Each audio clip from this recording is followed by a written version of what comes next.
So following the boat accident that happened at the Volta Lake that took the life of 15 people, including 11 children, the Vice President of the Republic of Ghana, Madam Jinana Mensah, went to donate life jacket to the Karachi West District and also some relief items to some certain victims. But the question I ask is, do we always have to be reactive instead of being proactive? Do we always have to wait for disaster to strike before we take action? Do we always have to wait for tragedy to happen before we take action?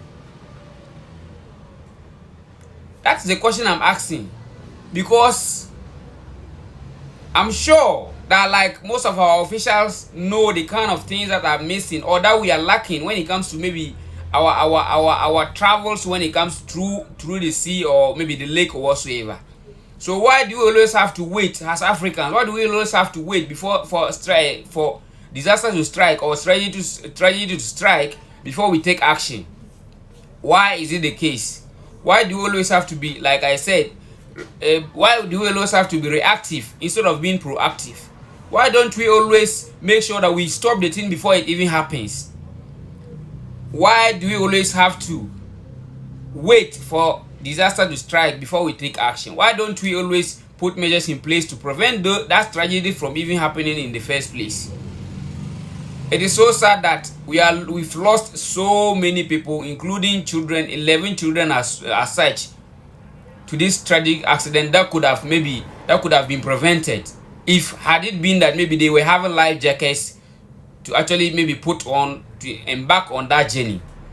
And also another question that goes to the people that are monitoring those travels is that why should it be that an 11-year-old was the one controlling that boat?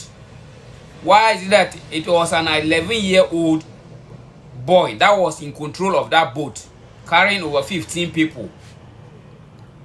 It is so sad that we are not serious in this country. We joke with things, we joke with lives, and we joke with properties as well.